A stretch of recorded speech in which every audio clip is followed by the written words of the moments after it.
20 ayat 1 sampai ayat 10 tentang kebangkitan Yesus.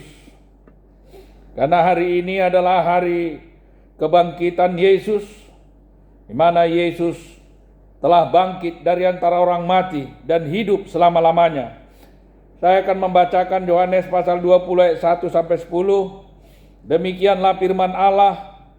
Pada hari pertama minggu itu, pagi-pagi benar, ketika hari masih gelap, pergilah Maria Magdalena ke kubur itu, dan dia melihat bahwa batu telah diambil dari kubur. Ia berlari-lari mendapatkan Simon Petrus dan murid yang lain yang dikasihi Yesus, dan berkata kepada mereka, "Tuhan telah diambil orang dari kuburnya, dan kami tidak tahu di mana ia diletakkan." Maka berangkatlah Petrus dan murid yang lain itu ke kubur. Keduanya berlari bersama-sama, tetapi murid yang lain itu berlari lebih cepat daripada Petrus, sehingga lebih dahulu sampai di kubur. Ia menjenguk ke dalam dan melihat kain kapan terletak di tanah, akan tetapi ia tidak masuk ke dalam. Maka datanglah Simon Petrus juga menyusul dia dan masuk ke dalam kubur itu. Ia melihat kain kapan terletak di tanah, sedang kain peluh yang tadinya ada di kepala Yesus tidak terletak dekat kain kapan itu, tetapi agak di samping di tempat yang lain dan sudah tergulung. Maka masuklah juga murid yang lain yang lebih dahulu sampai di kubur itu, dan dia melihat dan percaya, sebab selama itu mereka belum mengerti isi kitab suci yang mengatakan bahwa ia harus bangkit dari antara orang mati. Lalu pulanglah kedua murid itu ke rumah. Nah, saudara, di sini firman Tuhan berkata, bagaimana setelah Yesus melakukan peperangan rohani, melakukan perjuangan dengan kematiannya di atas kayu salib, berjuang melawan dosa seluruh umat manusia, berjuang, berperang menghadapi kuasa setan yang telah merusak manusia dengan menghasut manusia berdosa, menghasut manusia untuk berbuat dosa. Dan peperangan itu diakhiri Tuhan Yesus dengan kemenangannya, yaitu dengan bangkitnya Yesus dari antara orang mati. Setan mengira bahwa dia telah menang pada waktu Yesus mati di kayu salib. Tetapi justru kematian itu adalah sebuah perjuangan untuk menyelesaikan dosa manusia. Dan akhir dari peperangan itu, akhir dari perjuangan itu, Yesus mengalahkan maut. Yesus mengalahkan setan. Yesus mengalahkan kematian. Dan dia bangkit dari antara orang mati. Itu dibuktikan Yesus dengan kebangkitannya dari antara orang mati. Itulah bukti kemenangannya. Dan kemenangannya itu menjadi kemenangan bagi setiap orang yang percaya dan yang menerima Yesus sebagai Tuhan Juru Selamat pribadinya, menjadikan Yesus sebagai Tuhan dan Juru Selamat pribadinya. Itulah kemenangan yang dicapai lewat kebangkitan Yesus dari antara orang mati, sehingga orang-orang yang hidup di dalam Tuhan Yesus, orang-orang yang mengikut Yesus, mengalami kemenangan yang besar. Apakah kemenangan yang besar? Yaitu mengalahkan maut. Sehingga orang-orang yang turut menang bersama Yesus tidak lagi mengalami maut, tidak lagi mengalami kematian, tetapi kemenangan sudah ada di pihak orang-orang yang mengikut Yesus. Saudara, inilah yang diharapkan Yesus dengan kebangkitannya, supaya kita yang menjadi pengikut Yesus jangan lagi hidup di dalam kegelapan dosa, supaya terbukti kemenangan itu di dalam hidup kita sebagai pengikut Kristus. Kita harus menghentikan dosa itu dalam hidup kita, karena Yesus sudah bertarung habis-habisan untuk memenangkan peperangan melawan dosa itu, sehingga kita yang mengikut Yesus jangan lagi tetap hidup di dalam dosa itu, tapi kita harus keluar dari kegelapan dosa. Kita harus keluar dari kehidupan dosa, dan kita harus bangkit bersama-sama dengan Yesus, mengalahkan dosa. Sebab dosa itu adalah kepunyaan setan. Tapi setan menghasut manusia untuk berbuat dosa, supaya manusia itu menurutinya dan menjadi milik kepunyaan setan. Sebab orang yang masih tetap hidup dalam dosa adalah milik setan. Tapi orang yang mematikan dosa di dalam dirinya, menghentikan dosa dari dalam hidupnya, inilah bukti kepemilikan Tuhan Yesus. Bahwa kita adalah milik Tuhan Yesus karena kita sudah menghentikan dosa dari dalam hidup kita. Saudara, supaya jangan pernah menjadi sia-sia kematian Yesus yang berjuang melawan dosa. Bukan dosa Tuhan Yesus yang dia hadapi, saudara, tetapi dosa manusia. Supaya apa? Supaya manusia yang telah berdosa karena hasusan setan, karena setan telah merusak manusia yang diciptakan tanpa dosa, tetapi mengikuti hasutan setan menjadi berdosa, supaya jangan lagi hidup di dalam dosa, tetapi hiduplah dalam kemuliaan Allah, hidup dalam terang yang ajaib, terang Tuhan yang ajaib, hidup di dalam terang, hidup di dalam kehidupan yang tanpa berbuat dosa. Tapi sepanjang manusia masih tetap berbuat dosa, itu sama mengulangi kembali kegelapan itu di dalam hidupnya. Padahal Yesus telah berjuang mati-matian untuk melawan dosa itu, supaya dosa itu bisa dihentikan dari dalam kehidupan manusia. Saudara, Yesus mati di kayu salib untuk menebus manusia dari dosa. Yesus mati di kayu salib bukan untuk menebus dosa, tetapi Yesus mati di kayu salib untuk menebus manusia itu dari dosanya, supaya dia bisa terbebas dari dosanya dan jangan mengulangi dosanya lagi. Itulah tujuan Yesus mati di kayu salib, supaya kita boleh terselamatkan. Sebab jikalau manusia masih tetap hidup di dalam dosanya,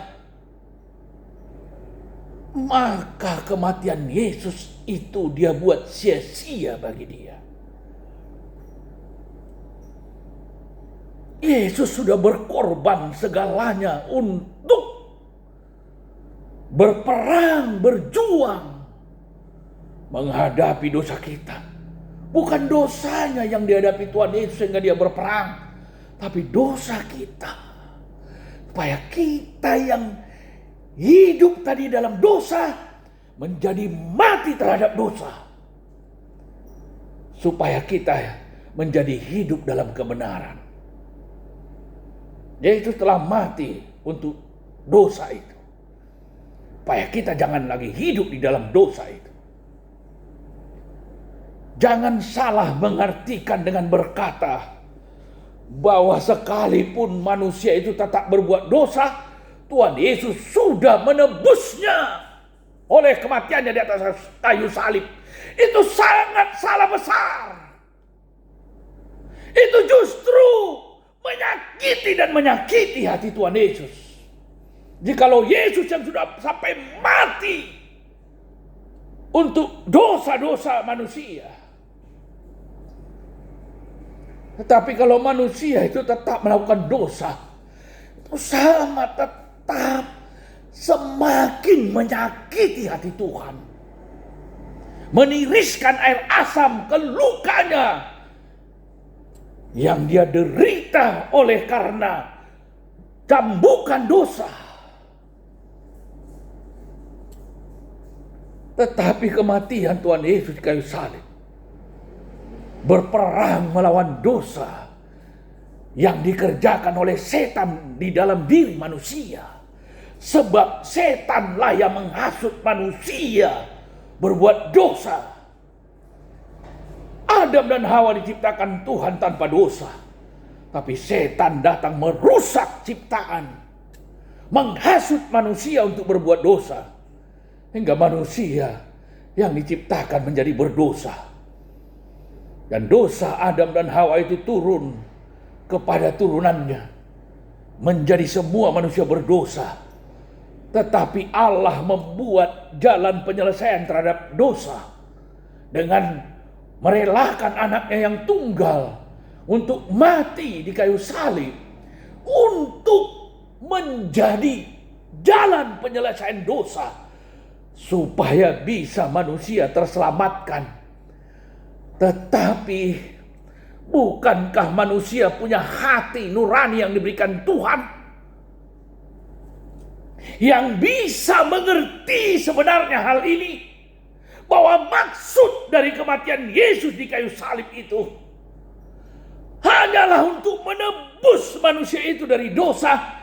Supaya manusia yang sudah ditebus itu jangan lagi hidup di dalam dosa. Supaya manusia berhenti berbuat dosa.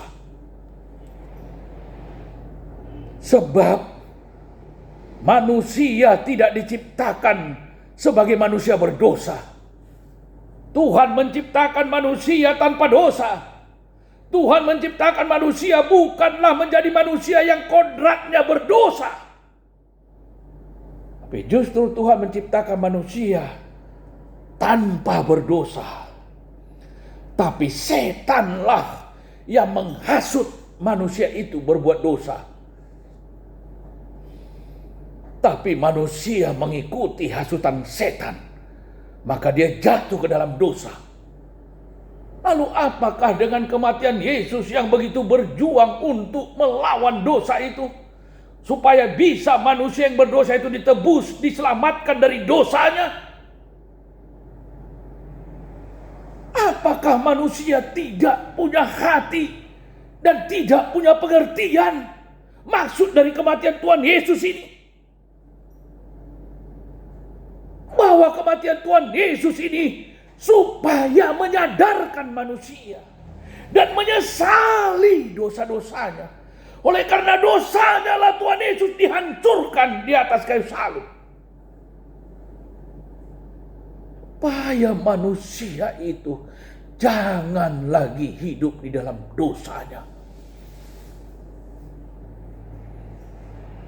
Paskah bukanlah sekedar upacara, tapi Paskah mengenang pengorbanan Yesus yang berjuang mati-matian melawan dosa manusia.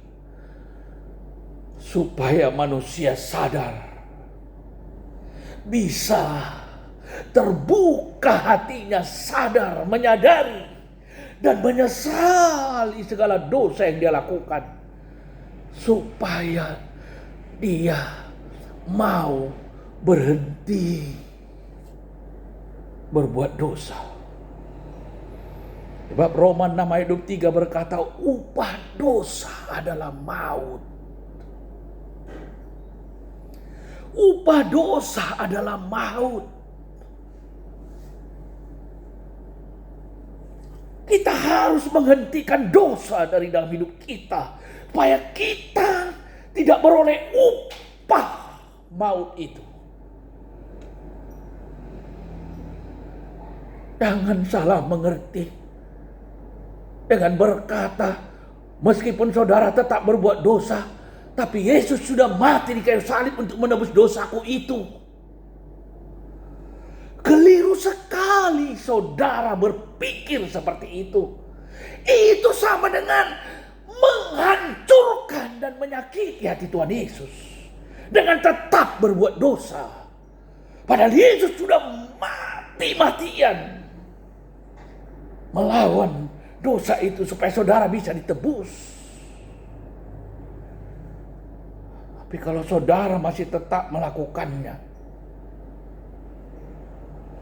yang penjina tetap penjina, pembunuh tetap pembunuh, pencuri tetap pencuri, segala dosa yang saudara lakukan tetap saudara masih lakukan, itu saudara sama dengan hati saudara telah membatu terhadap pengorbanan Yesus di kayu salib itu. Hingga saudara udah tumpul hati saudara tidak mengerti betapa kasihannya dan hancurnya Yesus di kayu salib itu, hanya untuk menebus saudara dari dosa itu. Kalau saudara masih tetap berbuat dosa, tetapi satu yang diharapkan Tuhan Yesus dengan mengorbankan seluruh hidupnya mati di kayu salib, supaya kita sadar dan menyesali segala dosa kita dan berhenti berbuat dosa.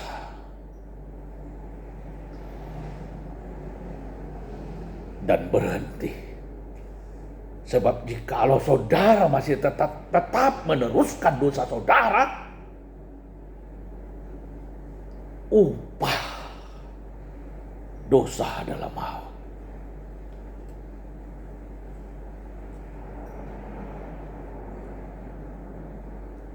Jalan satu-satunya saudara harus berhenti berbuat dosa. Itulah sikap yang menghargakan kematian Tuhan Yesus. Jangan berpura-pura tidak tahu dengan sikap berpura-pura tidak tahu dan tidak mengerti bahwa perjuangan Yesus yang mati-matian naik ke kayu salib, dengan saudara mengatakan bahwa saudara sekalipun tetap melakukan dosa dan Yesus sudah mati di atas kayu salib untuk menebus saya, menyelamatkan saya, itu saudara sedang keliru dan tersesat. Tetapi hal yang kebenaran yang diharapkan oleh Tuhan Yesus dari kita, dari manusia, dari orang yang berkata percaya dan mengikut Yesus, dia harus mengerti maksud dari Tuhan Yesus dengan matinya di kayu salib, yaitu untuk mengajak kita, menyadarkan kita, menyesalkan kita, supaya kita menyadari dan menyesali, supaya kita bisa berhenti berbuat dosa. Berhenti berbuat dosa. tapi hiduplah dalam kemerdekaan tanpa dosa. Hiduplah dalam kemerdekaan tanpa diperbudak oleh dosa. Sebab dosa itu adalah alat senjata setan yang memperbudak manusia. Sebab setanlah yang menghasut. Dari awalnya setan menghasut manusia untuk berbuat dosa, supaya manusia itu bisa dijajah oleh setan. Dengan dosa itu, maka setan bebas menjajah manusia, memperbudak manusia dengan dosa itu. Tapi Yesus berjuang memberikan jalan keluar untuk supaya bisa manusia itu terselamatkan dengan matinya di kayu salib. Maka dengan mengenang hari pengorbanan Yesus di hari kematiannya, ini supaya kita bisa segera sadar. Inilah waktunya kita untuk menyadari dan menyesali dosa yang kita lakukan, harus kita hentikan. Berhentilah berbuat dosa. Jangan tetap mau dijajah oleh dosa, diperbudak oleh dosa. Sebab upah dosa adalah maut. Mari hidup di dalam terang Tuhan, hidup dalam kemuliaan Tuhan, dengan merdeka dari dosa. Bisakah manusia hidup tanpa berbuat dosa? Yesus telah memberikan contoh. Datang ke dunia dan menjadi manusia, dan menjadi manusia sama dengan kita. Yesus menjadi manusia sama dengan kita, tetapi Yesus menahan keinginannya untuk tidak berbuat dosa. Kita pun bisa hidup dengan menahan keinginan kita untuk tidak berbuat dosa. Karena dosa adalah masalah keinginan. Keinginanlah yang menyeret manusia kepada dosa. Tetapi keinginan pun bisa manusia hempang untuk tidak melakukannya, jikalau itu adalah namanya dosa. Kalau kita tahu itu adalah sebuah keinginan yang menjadi perbuatan dosa, kita bisa menahannya. Manusia melakukan dosa bukan di luar kendali. Bahkan seringkali manusia melakukan dosa dengan merencanakannya dengan baik dan rapi. Makanya ada kejahatan berencana. Tetapi kita harus menyadari kematian Yesus di kayu salib ini. Tujuannya supaya kita berhenti berbuat dosa. Orang yang mencuri jangan mencuri lagi. Orang yang membunuh jangan membunuh lagi. Orang yang berzina jangan berzina lagi. Orang yang berselingkuh jangan berselingkuh lagi. Dosa apapun,